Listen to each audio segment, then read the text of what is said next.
আবারও আপনাদের স্বাগত জানাচ্ছি রাজধানী টেলিভিশনের নিয়মিত আয়োজন ব্রিট রবিন এক্সপ্লেইনে। এবং দর্শক, আপনারা যারা বিরতির ঠিক আগ মুহূর্তেও আমাদের সাথে ছিলেন তারা জানেন যে আমরা একজন ভিকটিমের কথা শুনছিলাম এবং করোনাকালীন সময়ে তারা বিশেষ করে 196টি প্রতিষ্ঠান, ছোট যারা প্রান্তিকের একদম প্রতিষ্ঠান, তারা কিভাবে প্রতারিত হয়েছেন, এখন পর্যন্ত তারা তাদের সেই টাকা পাননি সেটা শুনছিলেন।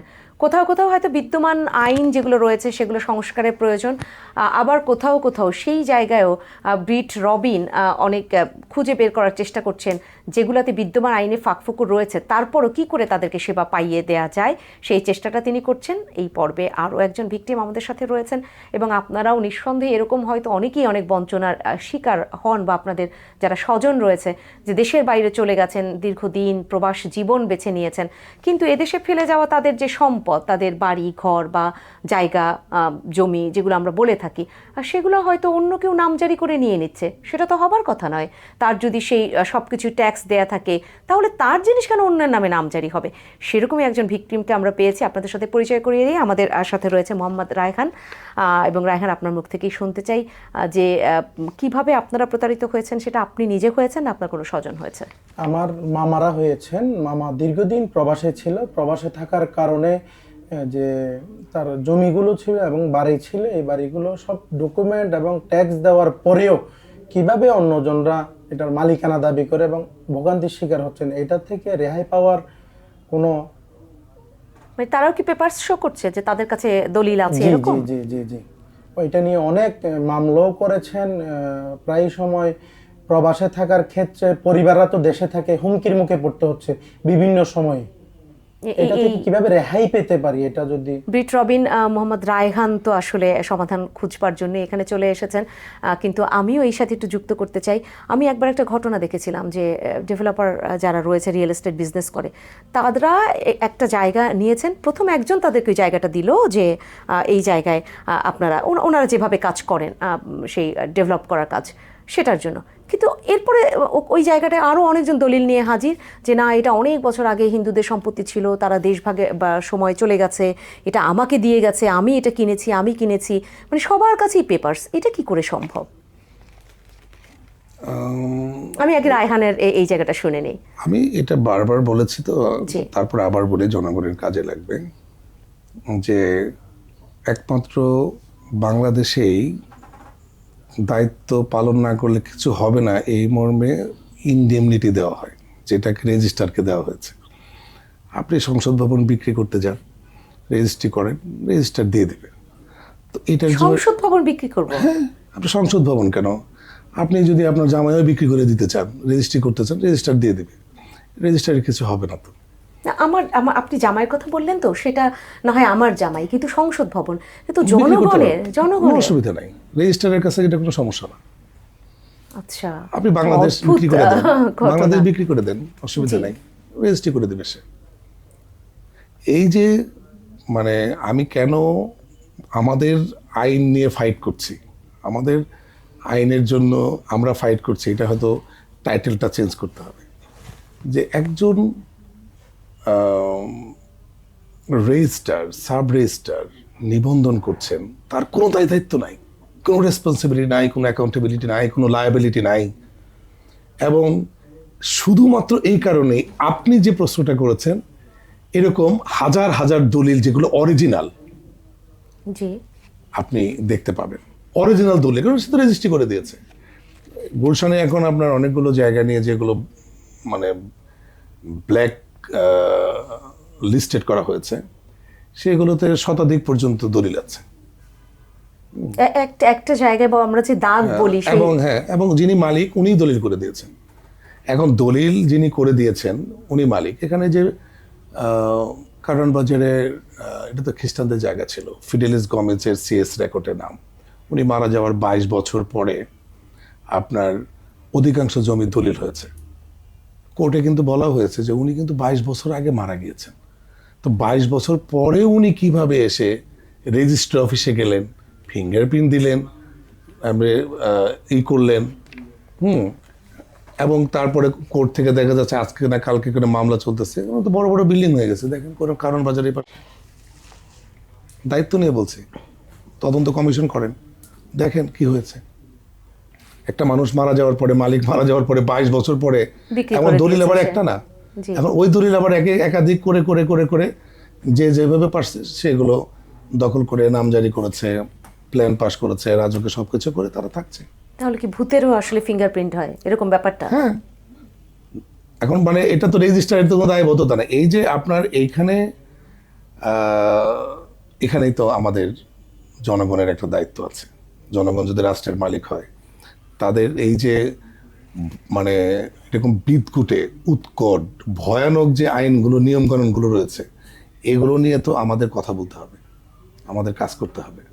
যে এইরকম অস্বচ্ছ মিথ্যা, এবং এই একটা মিথ্যা দলিলের কারণে কতগুলো মানুষের প্রাণ পর্যন্ত ঝরে যাচ্ছে। ওই রেজিস্ট্রারকে দায়িত্ব তাহলে কি দিচ্ছে। মোহাম্মদ রায়হান আসলে আপনার এই ব্যাখ্যা এতটুকু যেটুকু আপনি বললেন হতাশ হয়ে যাবে? না, হতাশ হবে না। হতাশ হবে না কেন আমি বলি, আমি আমার কাজের ধরনটা এমনভাবে নিখুঁতভাবে করার চেষ্টা করি। প্রথমেই হচ্ছে কোনো একটা মামলা আসলেই আমি এটা নিয়ে সামনের দিকে না গিয়ে এটা গভীরে পৌঁছার চেষ্টা করি। আচ্ছা। যেমন ওনার মামার যে সম্পত্তিটা, এই সম্পত্তিটা মামা কিভাবে পেয়েছেন, যদি উনি উত্তরাধিকার সূত্রে পেয়ে থাকেন এবং সেইভাবে যদি এই সম্পত্তিটা সিএস রেকর্ড হয়ে থাকে, এই সম্পত্তিটা উনার, এটা হলো প্রথম। ওনার ছেলে মেয়েরা এটা পাবে। তো ওনার ছেলে মেয়েরা যদি দেশে না এসে থাকেন, সেই প্রমাণ যদি না থাকে, তাহলে তো অন্য কেউ এটা দলিল করে দিয়েছে। এই জায়গাটাতে কয়েকটা জায়গায় সুস্পষ্ট ভেরিফিকেশন আমরা করি, যেটা সরকারের রেজিস্ট্রি বিভাগের করার কথা, আইন মন্ত্রণালয়ের করার কথা, এল এ শাখার করার কথা, ডিসি অফিসে করার কথা, তহসিল অফিসে করার কথা, সেটা আমরা করি। চুল চিরা গবেষণা করি, এবং কোথাও যদি কোনো গ্যাপ করে থাকে না, মানে তাদের আসলে দায়বদ্ধ নয়, না, যেটা না, আপনি না, না, বলছিলেন। বাংলাদেশে তারা সরকারি কর্মকর্তা কর্মচারীদের কোথাও কোনো দায়িত্ব, কোনো জবাবদিহিতা, কোনো দায়বদ্ধতা কোথাও নিশ্চিত করা হয় যেটা না। আজকে প্রচণ্ড প্রথম দুর্বল। পর্বে আপনি আলোচনা করলেন। প্রচণ্ড দুর্বল। ওই কাজটা আমি করি। যে কারণে ওদের বিলটা দেওয়া হয় নাই, বঞ্চিত করা হয়েছে। পর্যাপ্ত গবেষণা না করে লয়াররা মামলা নিয়ে আদালতে গিয়েছিল, খারিজ হয়েছে।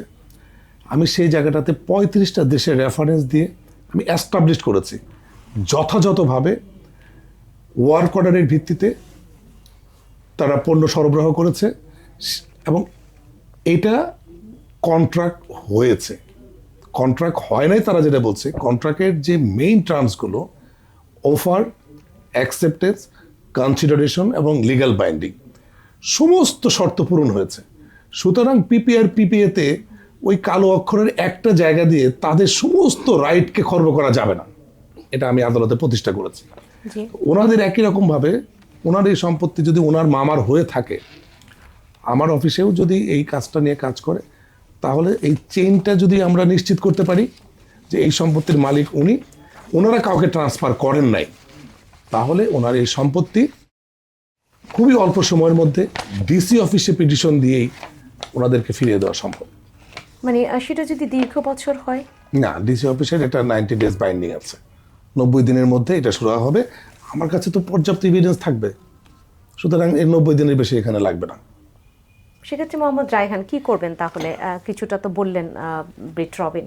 মামা যখন জায়গাতে গেল, যখন যায় তখন হুমকির মুখে পড়তে হয়। সে একজন প্রবাসী ছিল, প্রবাসে ছিল দীর্ঘদিন যাবৎ। এই প্রবাস থেকে বাংলাদেশে আসার পরে দীর্ঘদিন সেই মামলা বা তার এগেনিস্টে মামলা করা হয়।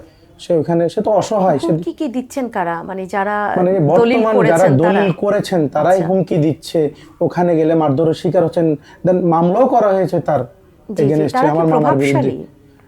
মানে বলতে গেলে পাগলই হয়ে গেছেন সে। মানে এখন আর সম্পদের চিন্তা করছেন মানে না? সম্পদের চিন্তা ছেড়েই দিছেন সে। তার বাবার সম্পদ সে ওয়ারিশ সূত্রে মালিক হয়েছেন, সে সম্পদটাই সে পাবে কিনা। তার মানে পৈতৃক সম্পত্তিও মানুষ হেনস্থার কারণে আসলে একটা পর্যায়ে গিয়ে যে নানানভাবে নাজেহাল হচ্ছে, সেক্ষেত্রে এটা বাদ দেই। এখানে আসলে সেই জায়গা থেকে একদম আমরা যাতে হতাশ হয়ে না পড়ি, কি করণীয় রয়েছে? অনুষ্ঠানে খুব বেশি সময় নেই, আপনাকে একটু শুনতে চাই। আমি দায়িত্ব নিয়ে বলছি, যখন 1882 সালে সম্পত্তি হস্তান্তর আইনটা করা হয়, সেই জায়গাটাতে কয়েকটা জায়গায় ফাঁক ফোকর ছিল। আমরা তো যারা খুব ডিপ ডাইভ যারা চিন্তা করি যে একটা রাষ্ট্রকে যদি আমি শাসন করতে চাই, আমি আমার সন্তানদেরকে যখন আমি কন্ট্রোল করবো আমি একরকম, বাবা সোনা কোলে নিয়ে খাও, অন্যকে কিন্তু আমি এটা করব না, বেদ দিয়ে মারবো, এটা কর। আমরা রাখালকে এটা করি না, আমরা বেদ দিয়ে মারি, এটা কর, না করলে পিটাই। তো তখন 1882 সালে এই আইনের পেছনে সবচেয়ে বড় কারণটা ছিল যে পুরো ভারতবর্ষকে এমনভাবে অস্থিতিশীল করে রাখা যারা সম্পত্তি নিয়ে ভাই ভাই মারামারি কাটাকাটি করে জীবন কাটাবে। পৃথিবীর কোথাও এই আইন আছে যে কেউ যদি দখল করে রাখে সম্পত্তির অধিকার সে পাবে? এরকম একটা আইন কিন্তু আমরা জানি যে 12 বছর পর্যন্ত থাকতে পারলে তাকে দিয়ে দিতে হবে। এই যে ক্যাভাটিক ম্যাটারগুলোকে প্রমোট করার জন্য তারা আইনের এই জায়গাগুলো তৈরি করেছেন। এটা তো আমাদের আইন না, এটা ব্রিটিশটা চাপিয়ে 1882 সালে আমরা বাংলাদেশ তখন ছিল না। আমরা স্বাধীন হওয়ার পরে কি আমাদের জন্য কি একটা আইন করতে পারতাম না? আমরা কিন্তু পারি নাই। তো যার কারণে এখন নতুন নতুন কিছু কাগজ অমক টমক নিয়ে ইন দ্য মিন টাইম কিন্তু জল অনেক দূর গড়িয়ে গেছে। অনেক অশান্তি, অনেক আপনার এই যে সম্পত্তি বিন্যস্ত নিয়ে যে ধরনের অশান্তিগুলো হচ্ছে, এবং এক্স্যাক্টলি সার্ভেটা আমার কাছে নাই, তবে নিয়ারলি 87% বা 90% কেওয়াজ, মারামারি, হত্যাযজ্ঞ এই সম্পত্তি বিরোধের কারণে হয়। সেখান থেকে উত্তরণের জন্য ভালো একটা প্রফেশনালের গাইডে থাকাটা খুব জরুরি। ওয়েলথ ম্যানেজমেন্ট, অ্যাসেট ম্যানেজমেন্ট, এই সম্পত্তি ম্যানেজমেন্ট, এটা একটা অত্যন্ত প্রফেশনাল একটা কাজ, ভীষণ প্রফেশনাল কাজ। যার কারণে ফার্স্ট ওয়ার্ল্ড কান্ট্রিতে আপনি ইংল্যান্ডে যদি চিন্তা করেন, সেখানে কনভেন্সিং যারা করে, সম্পত্তি নিয়ে যারা কাজ করে, এই ম্যানেজমেন্টে যারা কাজ করে, তারা খুবই হাইলি প্রফেশনাল। কিন্তু আমাদের এখানে প্রফেশনালিজম আমরা কতটা দেখি? এটা আমরা নেক্সটে যাব। আমাদের লয়ারদের কিছু সীমাবদ্ধতা আছে, আমরা এঙ্গেজ না। এখানে কিন্তু বাংলাদেশে কোনো সম্পত্তি কেনা বেচা ম্যানেজমেন্টে লয়ারদের কিন্তু বাধ্যবাধকতা। এই ব্যাখ্যার জন্য কি আমাদের আরেকটা আয়োজন সাজাতে হবে? আপনি সেটা বলছেন, মানে এই ব্যাখ্যাও আসলে আমরা যাব। পুরো একটি আয়োজন না সাজালে হবে না, অন্য কোনো দিনের আয়োজনে একদম আমরা হয়তো আবার সেই বেসিক যে আলোচনাটা আমরা করে থাকি একদম আমাদের প্রত্যেক দিনকার আয়োজনের শুরুতে। যেহেতু সময় খুব বেশি নেই, ব্রিট রবিন, আপনাকেও ছোট্ট করে ব্যাখ্যাটা নিতে চাই। এখানে তিনি যে আসলে ট্যাক্স দিচ্ছেন, পে করছেন, সেটা কি কোনোভাবে কাজে লাগতে পারে কিনা বা লাগে কিনা এই ক্ষেত্রে? না, খাজনা দেওয়ার যে বিষয়টা থাকে, যারা খাজনা নেয়, হ্যাঁ, তারা আবার খুব উদার। তারা আপনার কাছ থেকে নেয়, আবার ওদের কাছ থেকেও নেয়। তার মানে যতজনের হাতে, আপনি এর আগে একটা বলছিলেন 100 জনের হাতে দলিল আছে, সেই 100 জনের কাছ থেকে খাজনা দিবে। 100 জনের খাজনা দিতে পারে। ইদানিং অনলাইন করার কারণে এটা একটু টাফ হয়ে গেছে, কিন্তু এটা কঠিন না। আপনি চাইলে বাংলাদেশে যে কোনো সময়, যে কোনো মুহূর্তে, যে কোনো বাড়ির যে কোনো আপনি খাজনা পেতে পারেন। সংসদ ভবনের আপনি খাজনা রসিদ চান, অসুবিধা নাই। তাহলে মানে এখানেও একটা এরকম জটিল ব্যাপার দাঁড়িয়েছে, আমি আমার মানে সম্পত্তি মনে করে যেটা বছরের পর বছর খাজনা দিয়ে যাচ্ছি, সেটাও আসলে আমার কি না, আবার সেটা নিয়েও আমাকে এরকম একটা সমস্যার সম্মুখীন হতে হবে, সেটাও আমরা বলতে পারছি না। অথচ আমি কত ইনোসেন্টলি খাজনাটা দিয়ে যাচ্ছি, সেখানেও একটা বড় প্রশ্ন। এরকম আরও হয়তো অনেক সমস্যা আমরা প্রতি মুহূর্তে পাবো। আমাদের যারা দর্শক রয়েছেন তাদের মধ্যে থেকে যারা একদম ভিকটিম, তারা নিঃসন্দেহে আমাদের যোগাযোগ করবে। আজকে আমি এখানে আয়োজন শেষ করছি। আর আপনার বেসিক যে জায়গাটা, সেটা তো নিঃসন্দেহে আপনি প্রতিটা পর্বে আলোচনা করবেন। অসংখ্য ধন্যবাদ জানাচ্ছি ব্রিট রবিন আপনাকে, এবং মোহাম্মদ রায়হান, আপনি এই পর্যায়ে রয়েছেন আমাদের সাথে, আপনাকে অসংখ্য ধন্যবাদ। দর্শক, আপনারা এতক্ষণ শুনছিলেন আমরা আজকের আয়োজনটা 3টা পর্বে যে সাজিয়েছি। একদম প্রথম পর্বে আমরা বেসিক যে আলোচনাটা করলাম, সেই আলোচনাটা আমাদের একদম বোধগম্য করবার জায়গাটায় যতটা দরকার, পাশাপাশি যারা ভিকটিম, হয়তো এই তার যে গল্পটা, সেই গল্পটা আমার সাথে অনেকটা মিলে যায়, এরকম করে আমরা হয়তো টিভি সেটের সামনে বসে কিংবা অনলাইনে দেখছি, অনেকেই ভাবছে যে তাই তো মোহাম্মদ রায়হানের মতো তো আমারও সমস্যা রয়েছে, কিংবা এর আগের পর্যায়ে পর্বে যিনি আমাদের সাথে ছিলেন ভিকটিম হিসাবে, আজকে আমি সেই বাবর তরফদারের কথা বলছি, তার মতো করেই হয়তো অনেকে ভাবছেন যে আমিও তো আসলে এইভাবেই বঞ্চনার শিকার হয়েছি। নিঃসন্দেহে আপনারা হতেই পারেন সেরকম বঞ্চনার শিকার, কারণ বিদ্যমান যে ব্যবস্থা বাংলাদেশে যেটা সংস্কার করতে হবে সেখানে দাঁড়িয়ে আমরা খুব বেশি যে ভালো নেই সেটা আমরা বুঝতেই পারছি। কিন্তু আপনাদের হতাশ হবার জায়গা নেই, আপনারা যোগাযোগ করতে পারবেন রাজধানী টেলিভিশনের ব্রিট রবিন এক্সপ্লেইনে। এবং যোগাযোগটা করবার জন্য নিঃসন্দেহে আপনাদেরকে তো আমার কিছু দিতে হবে, না হলে কোথায় যোগাযোগ করবেন সেক্ষেত্রে আমি জানিয়ে দিচ্ছি। আমাদের সাথে আপনারা যোগাযোগ করতে পারবেন হোয়াটসঅ্যাপ নাম্বারে, এবং সেই হোয়াটসঅ্যাপ যে নাম্বারটা সেটা আপনাদেরকে আমি বলে দিচ্ছি। আমাদের হোয়াটসঅ্যাপ নাম্বার হচ্ছে 0133988449। প্রতিদিনকার মতো আমি আবারও বলে দিচ্ছি 0133988449। এই নম্বরে আপনারা যোগাযোগ করতে পারবেন। এছাড়া আপনারা যারা ইমেইল করতে চান, আপনারা ইমেল অ্যাড্রেস দিচ্ছি, সেখানে আপনারা মেইল করতে পারবেন contact.0pluslegal@gmail.com। আবারও বলছি contact.0pluslegal@gmail.com-এ আপনারা মেইল করতে পারবেন। নিঃসন্দেহে আপনাদের মধ্য থেকে আমরা কয়েকজনকে তো বেছে নিতে পারবো, বাকিদেরকেও আমরা হয়তো সেই বিবেচনায় রাখবো যে কবে আপনাকে ডেকে নেওয়া যায়, আপনার গল্পটা একদম এইখানে বসে আমাদের যে আয়োজন ব্রিট রবিন এক্সপ্লেইনের আয়োজনে বসে শোনা যায় এবং কিছুটা সমাধান আপনাকে পাইয়ে দেওয়া যায়। এর বাইরেও ব্রিট রবিন রয়েছেন, তার কাছ থেকে নানান ধরনের পরামর্শ আপনারা পেতে পারেন। আজকে আয়োজন শেষ করছি, সবাই ভালো থাকবেন।